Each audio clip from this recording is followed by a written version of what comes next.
Growing fast real estate in Hyderabad. Hyderabad లో real estate market ఆకాశమే హద్దు అన్నట్టుగా కొత్త రికార్డులను సృష్టిస్తోంది. కొద్ది రోజుల క్రితం ఎకరం 100 కోట్లు వెళ్తే అబ్బా 100 కోట్లు వెళ్ళిందే అని చెప్పి డిస్కషన్ జరిగింది. కానీ ఇప్పుడు ఏకంగా 150 కోట్లకు టచ్ అయిపోయింది.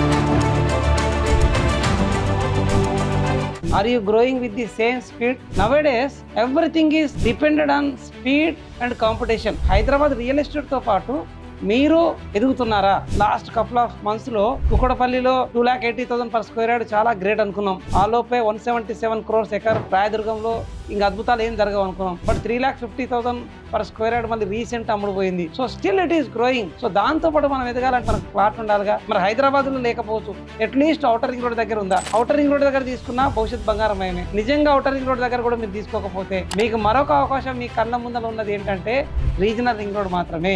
ఎందుకు రియల్ ఎస్టేట్ ఇంపార్టెంట్ అని చెప్తున్నాం అంటే, as per many surveys inflation తగ్గట్టు మనం గ్రో కావాలంటే మనం భూమిపై మాత్రమే పెట్టుబడి పెట్టాలి. 2040లో 1 lakh rupee value going to be 40,000 only. అలాంటప్పుడు డబ్బు దాచి పెడితే డబ్బాలో పెట్టి బ్యాంక్ లో డిపాజిట్ చేస్తే ఆ ఇన్ఫ్లేషన్ ని మనం రీచ్ కాలేము కదా. ఈ రోజు రేపు 100 కోట్లు సంపాదించిన మహానుభావులు కుబేరులు ఎవరైనా ఉన్నారాయా అంటే వారందరూ కూడా భూమిపై పెట్టుబడి పెట్టిన వారే. సో మీరు ఎదగాలనుకుంటే ఖచ్చితంగా హైదరాబాద్ రియల్ ఎస్టేట్ లో ఇన్వెస్ట్ చేయండి. So do invest in Hyderabad and grow with the Hyderabad real estate and good luck.